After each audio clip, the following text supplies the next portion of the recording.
musculaire, qui est une maladie où les vaches ont à minima 95% de chances de s'en sortir.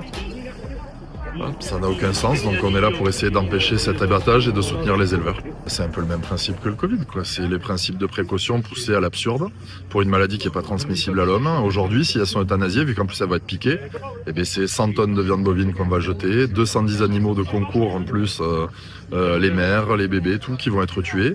Ça n'a absolument aucun sens, c'est un drame parce que c'est des générations pour créer cette génétique.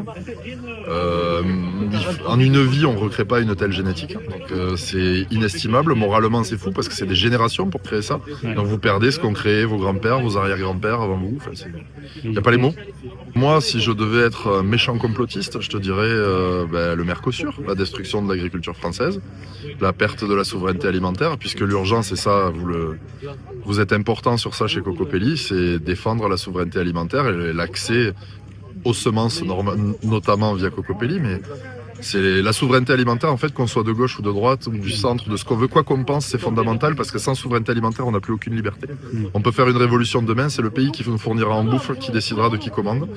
La preuve, c'est ce que font la France, les États-Unis, les Russes et qui tu veux, partout dans le monde, dans les pays qui ne sont pas souverains au niveau alimentaire. Et on est à 2 doigts de la perdre et il faut qu'on se batte tous et la population non agricole en premier lieu parce que c'est eux qui se font baiser. Notre disparition, c'est leur mort. Alors il y a des indemnités qui là actuellement sont calculées sur des tarifs d'il y a quelques années où la viande était 2 fois moins chère qu'aujourd'hui. Et sachant qu'en plus les éleveurs seront indemnisés complètement que s'ils rachètent un cheptel. C'est complètement dingue ce qui se passe. C'est le massacre de la paysannerie française. Et puis ça contribue aussi à un climat de soumission. En fait, ça contribue à écœurer les agriculteurs pour qu'ils n'osent pas se battre.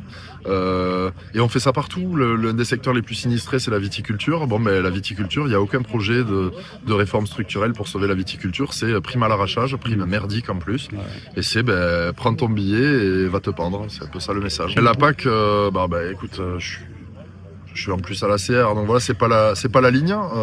Moi, je serais même pour une refonte de la grande distribution, mais je suis pas pour les primes en fait. Je suis pour qu'il y ait un prix, que les consommateurs à l'autre bout se fassent pas marger comme personne, et que les agriculteurs vivent de leur métier en fait, qu'on vive pas d'aide qui nous empêche de nous suicider, mais qui nous tiennent en fait. On est menottés si on fait pas ci, si on fait pas ça. Là, techniquement, les paysans, s'ils refusent l'abattage, on leur enlève les primes PAC, on leur met des amendes tous les jours, et voilà, on nous met une laisse. En fait, c'est du totalitarisme. Exactement, c'est du totalitarisme. C'est ça. Et j'espère que la population va se rendre compte de ça, parce que la perte de la souveraineté alimentaire, c'est vraiment la perte du contrôle de notre destin. Nous, on est là déjà pour les soutenir, pour essayer d'empêcher ce carnage. Après,